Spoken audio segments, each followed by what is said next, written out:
Oi. Existe um momento que você identifica que você gosta da gestão? Que há uma identificação na gestão? Ou Ou, só ou não é esse momento de identificação? descobre quando está na prática? Não. Você identifica a partir das aulas de psicologia organizacional. Oi, eu dou lá esse momento. Eu tenho algumas experiências, alguns alunos que dizem para mim que se identificam com a gestão de pessoas só na disciplina de gestão de pessoas. Psicologia organizacional eles ainda não conseguem ter essa identificação e só depois na gestão de pessoas, que é de fato a prática, que acontece. É, eu acho que a. Deixa eu ver se Marcela entrou. É, como eu estava dizendo, existem papéis dentro do trabalho que eles precisam ser limitados, porque senão eu vou acabar confundindo os papéis e não vou conseguir atender. Então é melhor que encaminhe, tá? Marcelo já voltou? Ele ia falar alguma coisa. Ele tá conectando. Aline, tu queria fazer uma pergunta. Tu quer fazer agora enquanto ele chega? Não, a minha pergunta era na mesma linha da pergunta de Genilson, se por conta desse novo padrão, né, de empresa, como é que ficava a questão da burnout, a burnout, né? Uhum. Como é que ficava em relação a burnout?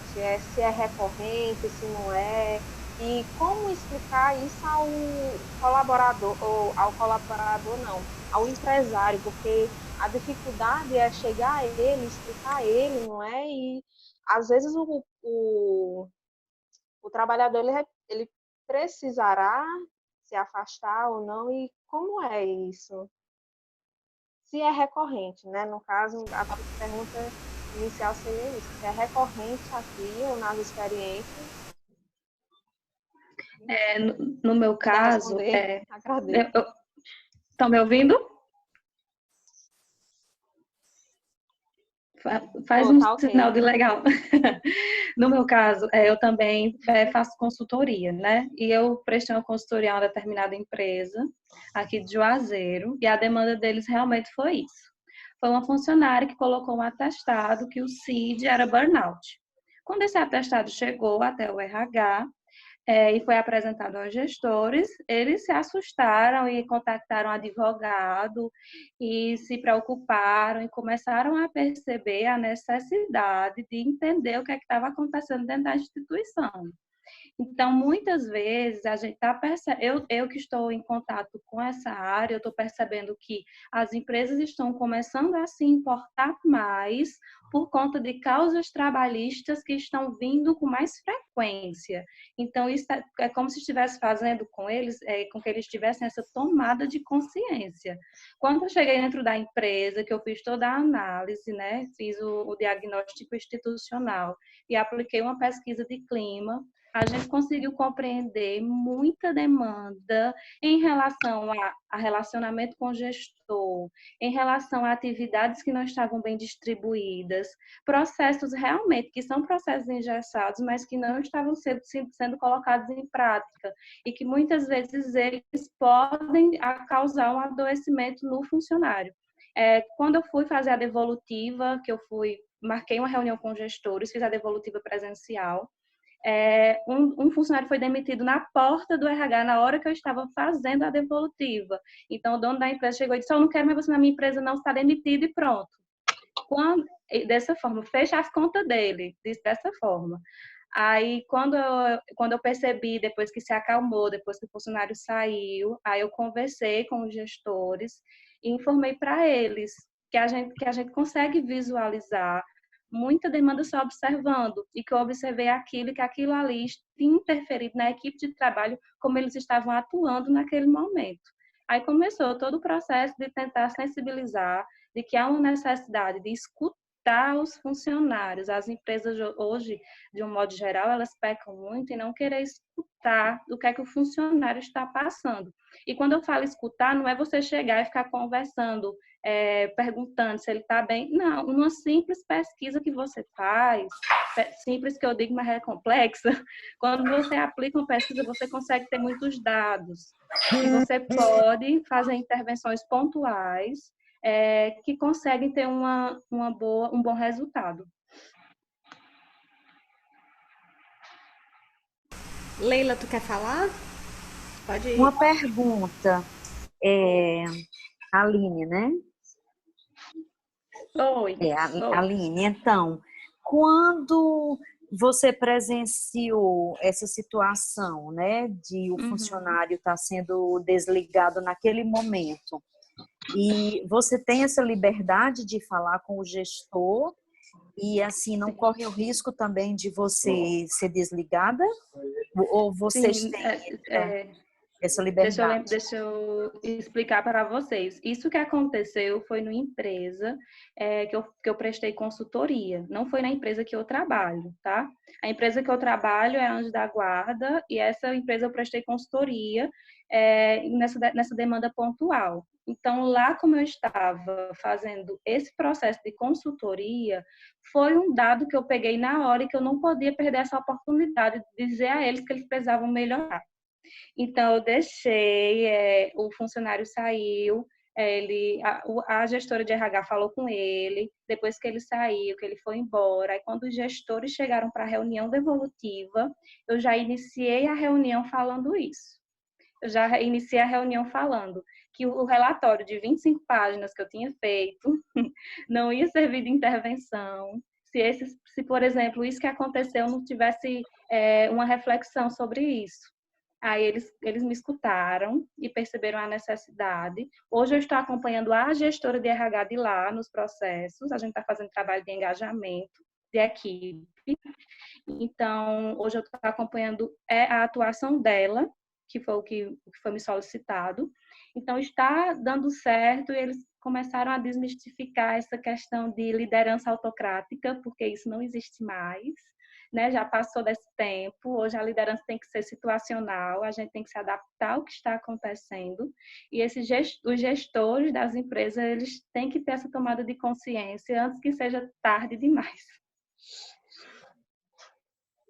Mais alguma pergunta, gente? Querem colocar alguma coisa? Vai lá, Joel. Bom, a dúvida que eu tenho, na verdade,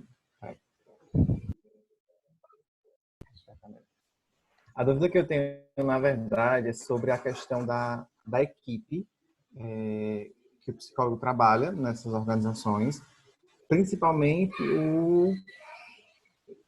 o RH em geral, entendeu? E como é que funciona? Onde é que é o limite do psicólogo e o RH? Como é que funciona isso? Você falou de um ponto que é o nosso maior desafio, que eu esqueci de falar nas minhas pontuações, mas que é um desafio muito grande. O RH que eu atuo tem 13 pessoas hoje, né? E psicóloga atuando como analista só tem a minha pessoa. Então, eu tenho que estar em constante controle das minhas atividades. Porque realmente, como você disse, a gente tem que entender nosso limite. Eu sempre me pego estudando no meu código de ética, porque mesmo eu estando ali como analista de RH, eu não vou deixar de ser psicóloga. Então, eu sigo o meu código de ética em todas as minhas atividades profissionais. Quando é preciso eu chamar a gestora de RH e dizer, isso aqui não é de mim, eu não posso fazer, tem que ser com vocês. Ou então dizer, essa atividade aqui eu posso realizar, mas eu vou estar deixando de realizar essa outra, que é de minha atribuição, que está na minha descrição. Então, assim, dentro do RH, o limite a gente tem que ser colocado através da comunicação. Se você não conseguir se comunicar com o restante da equipe, se você não conseguir que eles compreendam o que você está dizendo, a necessidade de entender, os processos eles não vão conseguir ser amarrados. É importante. Estão me vendo? Essa questão que a Aline coloca é muito importante sempre que a gente traz o nosso código de ética. O saber se posicionar mediante diversas situações, a figura dos gestores existe ainda, todos os tipos, aquele que chega e traz uma demanda ali, uma demanda espontânea e diz, você vai ter que fazer agora. Então, é importante que nós também saibamos caminhar nas outras áreas, lógico, não tão aprofundado, mas que a gente conheça um pouco do gestor, do que o gestor faz, porque quando a gente realmente for dar esse feedback a ele, ele vai ter que estar ciente que algo que a gente possa deixar de fazer pode impactar lá na frente em algo tanto que ele tanto preza. Então, assim, é importante o nosso posicionamento dentro da instituição quanto a isso. Outra coisa que eu gosto de colocar sempre nas minhas falas, colegas, é que vocês sempre estejam respaldados no que vão fazer. Eu trago muitas situações que quando eu termino o processo seletivo, eu fecho o processo quando a gente diz, pronto, o candidato ele está alinhado para admissão. Aí o gestor chega e coloca uma coisa totalmente diferente. Ou então, quando acontece o inverso, quando o próprio gestor ele traz uma indicação e você passa por todo aquele crivo comportamental, por todas aquelas etapas de um processo seletivo, e o gestor mesmo assim insiste em querer colocar um candidato que não faz perfil. E é uma situação muito delicada para a gente, porque são dois processos, dois trabalhos.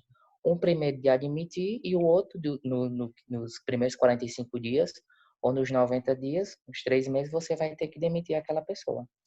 Então, assim, sempre... Deixa eu só, pegando esse gancho do que tu falou, Marcelo, de quem é a decisão final num processo seletivo como esse?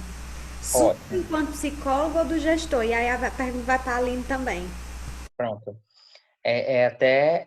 Era bom tu colocar isso em prova, A questão da próxima, a questão de 1 milhão né? de reais. Questão de R$ 1 milhão. Primeiramente, nós temos que entender, né? Processo seletivo, de onde vem a vaga, qual é o direcionamento da vaga, no final, de quem é a vaga, né? Quem faz a requisição daquela vaga para um setor, enfim, é o próprio gestor. Então, a vaga é do gestor, a responsabilidade é dele. No meu Nós caso também estamos... não é diferente. A decisão final é dele. Ele contrata quem ele quiser. Mas aí, como a Aline, ela intervém de vez em quando, ela mostra o porquê que essa outra pessoa está mais apta do que essa outra. Aí a decisão é dele. A gente formaliza por e-mail, né, Marcelo? Isso, Copia a empresa quase toda, né? Não recebeu e-mail, recebeu, o gestor está lá, olha lá, tá caixa. recebeu. Isso, exatamente. E é... Oi? Sim. Não, vai, conta um momento. Eu ia trazer outra situação. É justamente isso, porque é frustrante para mim, enquanto psicólogo. Como assim eu não tenho uma decisão final num processo seletivo, né? E isso é importante porque também é uma questão de ego nosso, né? E é mais egóico pra gente quando não é que eu desejo que dê errado, mas que no final dá errado uma seleção e depois ele diz, eita, eu deveria ter escutado o psicólogo porque ele disse que não fazia o perfil. E aí depois, gente, só precisa uma vez eles errarem. E É acham que verdade. não dá certo, que eles começam a confiar. E eu, Isso é verdade, Larissa, porque eu acompanho os gestores, né? Aí, atualmente, eles ficam me pedindo nas regiões, sabe? Coisa que antes nem precisava, mas agora eles querem a linha ajudando nos processos seletivos, porque eles percebem a necessidade desse olhar. Eles entenderam como é que faz um processo seletivo, eles sabem fazer todos os passos, eles têm o apoio da apostila, têm o apoio do material, mas eles entendem que a presença e que esse olhar e que esse direcionamento deles, meu para com eles, vai fazer com que o processo tenha uma maior credibilidade e um melhor resultado. A gente Por consegue isso, visualizar na prática. por isso a importância do que a gente diz sempre. Saibam se posicionar, emitam os pareceres de vocês, os nossos pareceres, que vai ser um dos nossos principais instrumentos de trabalho, porque nos respalda, tanto quando o gestor, você sabe que o candidato não faz o perfil e o gestor diz, eu quero ele, tá lá, nós usamos todos os nossos instrumentos, que o candidato não é aderente, que o candidato não faz perfil. Durante a entrevista, mesmo assim, o gestor quer. Então, assim, muito tempo depois, é onde entra, colegas, o que realmente a gente vem percebendo, nós que estamos há pouco tempo no mercado, comparado a Larissa e a outros profissionais, estamos ingressando agora, mas é o que nós percebemos o quão realmente nós estamos ocupando espaço, realmente no que diz respeito à psicologia organizacional e do trabalho, porque nós estamos Exatamente. ali com uma visão mais ampla, de um contexto realmente mais humano, parametrizando duas intenções. A intenção, lógica, a intenção da economia, que o gestor, o realmente superintendente, ele está ali por um objetivo, e realmente também tendo a visão do trabalhador que está ali também com um objetivo. E é uma construção, né, Marcelo? É uma construção de um relacionamento de confiança. Porque se você vai e faz um processo seletivo com o gestor, vai, deu certo o processo que acompanhei, faz o segundo, faz o terceiro, isso é uma construção que eles vão entender que ali você está para somar, você está ali para contribuir, você não está querendo prejudicar ninguém. Você coloca seu pensamento sobre o processo de indicação, por exemplo, quando eu cheguei lá na empresa, eu abominava indicação. Eu dizia, minha gente, que tanta indicação é essa? Não vamos fazer processo seletivo, não. E a qualidade dos nossos funcionários, como é que nós vamos seguir esse padrão? Então, hoje não existe mais indicação. Quando existe, é para categorias muito elevadas de pessoas que têm um grau de experiência muito grande. Aí o superintendente indica e a gente faz o processo de admissão. Mas todo e qualquer funcionário hoje passa por processo seletivo em todas as etapas. Gente, só eu tenho uma pergunta para vocês que tem a ver com conteúdo, assim. Dentro. Ops, estão me ouvindo? Dentro da nossa prática, exige uma postura de nós, enquanto psicólogo, de combater autoritarismo, alguns privilégios. Acho que a Aline falou um pouco desses processos de indicação, né? De alguns tipos de preconceito. E eu queria que vocês falassem um pouco para a gente se vocês já tiveram alguma experiência, né, de presenciar algum tipo de preconceito, de presenciar algum tipo de autoritarismo, de apadrinhamento, e como vocês, né, lidaram com isso. Conta um pouco pra gente se algum de vocês já tiveram essa experiência. Eu já tive. Estão me ouvindo? Então, Tá? Eu já tive uma experiência que a empresa que eu trabalhava um tempo atrás, ela estava fazendo um processo seletivo para contratar uma vendedora. Não era muito requisito. E aí a pessoa colocou no Instagram como referência o que queria, boa aparência, tinha que ser bonita, bem assim, jeito que eu tô falando. Boa aparência, bonita. Aí vieram várias meninas deixar o currículo. E aí o dono da empresa, a pessoa que era responsável, me perguntava, ela era gordinha? Ela era morena? Ela tinha um cabelo liso? Perguntava assim, entendeu? Tipo, para mim só dar os currículos para ele com a pessoa que tivesse o perfil da beleza que ele queria, tá entendendo? Não do perfil que se encaixava na empresa. E aí deu muito ruim, que ele contratou uma menina que totalmente não fazia o perfil, não vendia nada e foi horrível. Mas ele não aprendeu a lição, não. Continua contratando desse jeito. Ele não estava contratando um profissional, né? O negócio dele era outro. aí, mas A questão dele era outra coisa que ele queria. Não era uma vendedora, não. Fora. Mas e aí? E vocês, meninos, Marcelo e Aline, o que vocês já... diversos Marcelo, tu fala ou eu falo? já aconteceu, diversos. Eu lembro de um que realmente eu usei como evidência e como experiência. Era um determinado cargo e a candidata se saiu muito bem. Enfim, no dia que eu marquei para receber a documentação, a candidata acabou se atrasando, acontece imprevistos, ela entrou em contato comigo, que ia atrasar de 15 a 20 minutos, mas que eu aguardasse que ela estava chegando. Tudo bem. Quando ela chega na recepção, gente muito ético, lógico, um gestor de fora estava lá na empresa e ela chegou muito eufórica. Eu entendi que, além de ela ser uma boa candidata para o cargo, Era uma pessoa realmente, eu vi ali também, é o que nós temos que ver. Eu vi uma mãe de família que estava ali tinha 2 filhos, estava atrás de uma oportunidade de emprego, enfim. E nesse euforismo dela, ela chegou a perguntar ao gestor que estava de fora, de uma forma assim, meio apavorada por estar atrasada. Só que ele interpretou como se ela tivesse sido totalmente desagradável com ele. Onde é que está entregando o documento de RH? Onde é que está entregando? Onde é o setor de RH? Onde é que está entregando a documentação? E ele estava no telefone, não acabou ouvindo ela. E gerou um mal-estar e bateram lá na porta do RH. Ele não era desta filial e ele chegou e disse, olha, Marcelo, tem uma candidata lá fora, ela me tratou assim, assim, assim, assim, e eu quero que você não admita. Com essas palavras. Primeiro, ele não era gestor da área. Segundo, ele não era da filial. E terceiro, da forma que ele falou, então, eu procurei ouvir ambas as partes. Ele me contou a versão dela e depois eu acolhi a colaboradora, a candidata até então, e eu notei ela muito, muito, muito nervosa. Acolhi, dei um copo d'água e pedi para que ela se acalmasse e contasse a situação.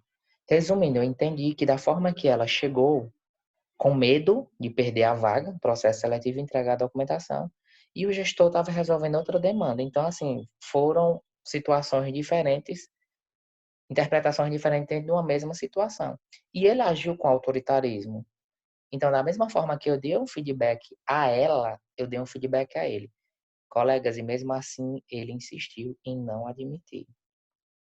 Mais uma vez, cabe o nosso posicionamento profissional. Fui lá, mostrei todas as evidências que ela era uma candidata que estava dentro do perfil e que não seria essa situação que ia comprometer ela. Ela poderia comprometer por outra. Atenção, ele pegou e disse, você está colocando a sua responsabilidade.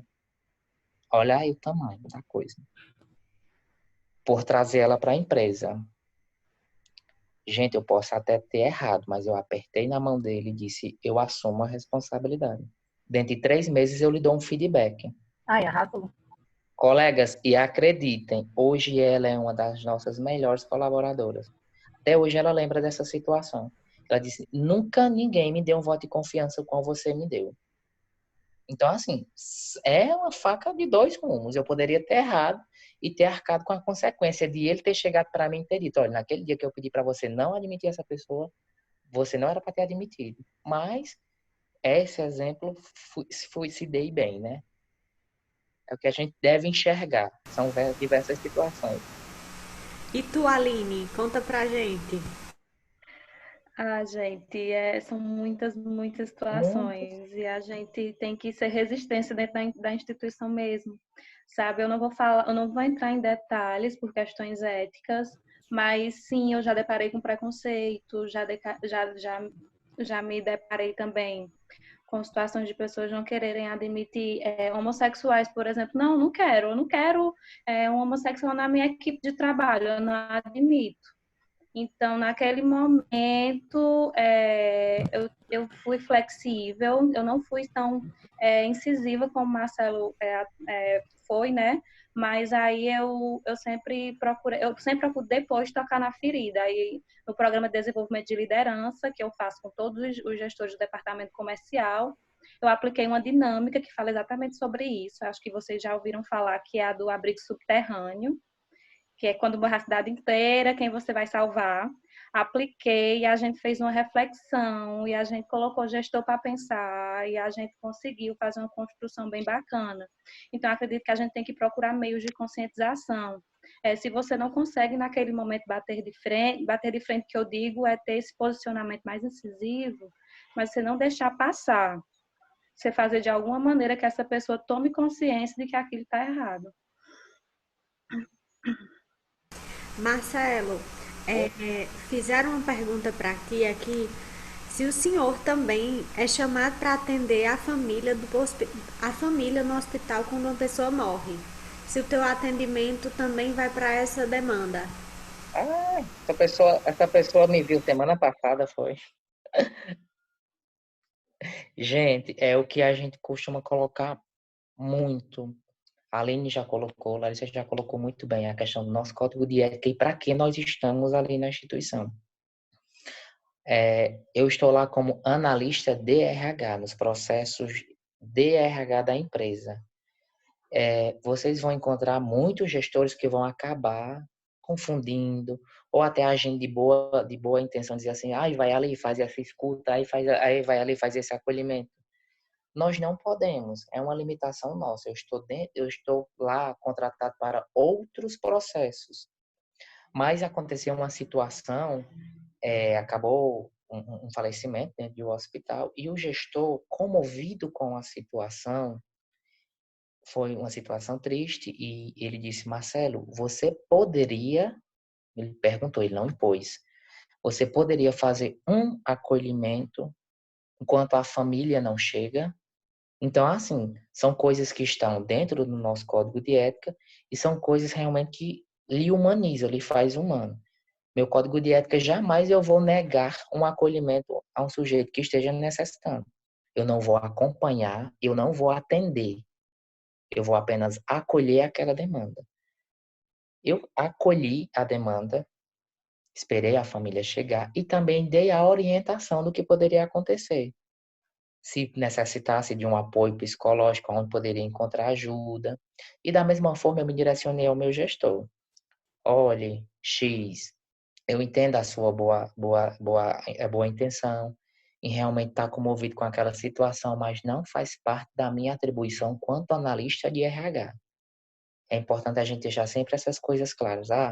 Você se recusou ao atendimento? Não, eu pontuei o que eu posso e o que eu não posso dentro da instituição. Então, assim, são situações que você vai aprendendo no cotidiano. Espero que eu tenha respondido. Mais alguma pergunta, gente? Sim, não.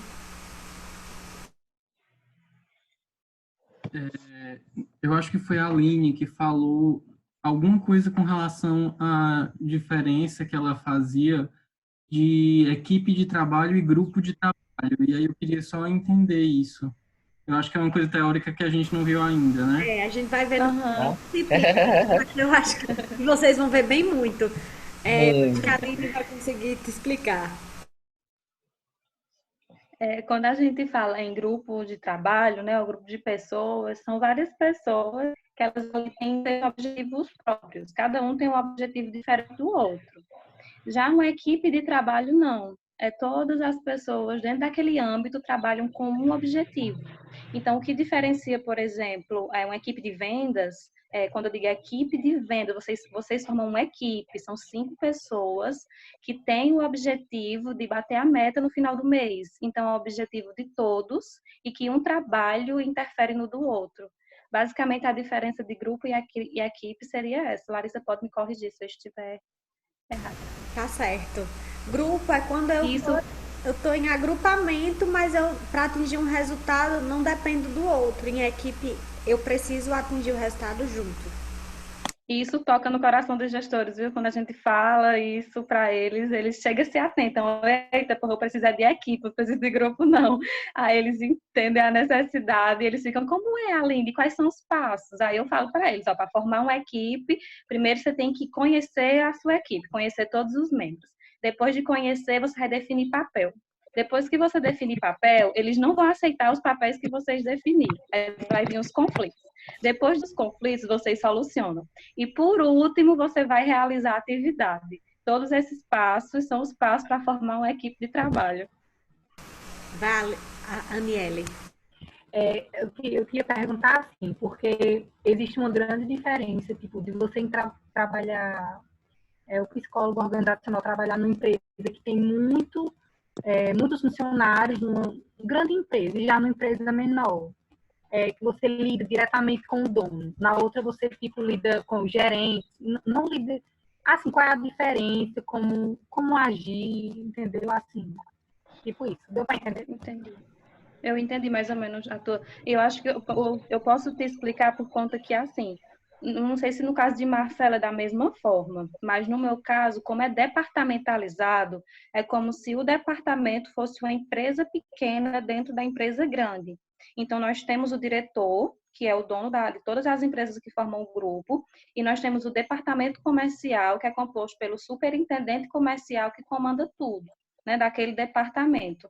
Então, quando acontecem, por exemplo, quando saem comunicados, quando saem circulares, quando saem documentos de outros departamentos, a gente tem que fazer a leitura, né? A gente tem que entender do negócio, o psicólogo tem que entender do negócio, viu? Se vocês acham que não, mas eu tive que aprender a vender, eu tive que aprender as técnicas de argumentação para poder dar treinamento de vendas. É desse Então, jeito. você tem que, de acordo, é situacional, né? Você tem que se adaptar à situação. Então, quando você entra em contato de uma maneira mais diretiva com o gestor imediato, você consegue ter mais resultado. Eu vou explicar por quê. As psicólogas que atuam lá, elas não têm contato direto com o diretor. Então, quando elas vão fazer um projeto, tem que passar por pessoas para o projeto ser aprovado. Eu acho que a principal diferença é essa.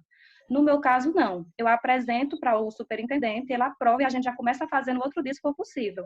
Então, quando a empresa é muito grande, tende a burocratizar os processos. Eu acredito que a principal diferença de uma empresa grande para uma empresa pequena é essa. Porque a empresa grande demora demais para você conseguir atuar. Eu, no meu caso, acho que eu ia ficar impaciente, porque se eu criar um projeto hoje, eu já quero colocar ele em prática amanhã.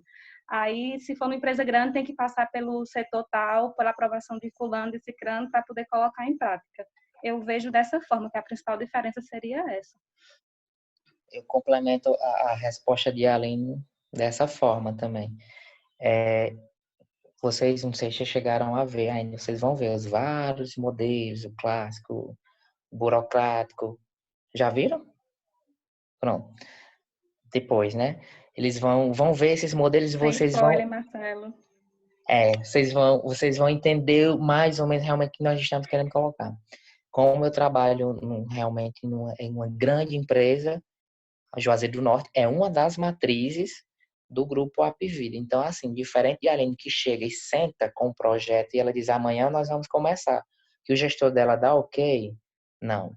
Eu tenho meu gestor imediato, eu tenho meu gestor da coordenação, eu tenho meu gestor da superintendência. Então, assim, são esses departamentos burocráticos. Realmente eu não tenho em certos processos, eu não tenho nenhuma autonomia em efetivar, em executar alguns processos. Eu tenho que seguir realmente aquele processo à risca. Eu trocando até figurinha com a Aline e com as meninas no nosso grupo e nos nossos outros encontros. Eu tenho que seguir, pessoal. Marcelo, tu fez a admissão, tem todo um protocolo de admissão e tu vai integrar o colaborador na empresa. Eu tenho que seguir do oi ao tchau, porque é um modelo Apvida. Então, até a parte de desligamento também, uma entrevista de desligamento. Eu tenho a minha autonomia enquanto psicólogo organizacional em conduzir a entrevista. Mas ali do meu lado eu tenho um formulário padrão que eu tenho que seguir.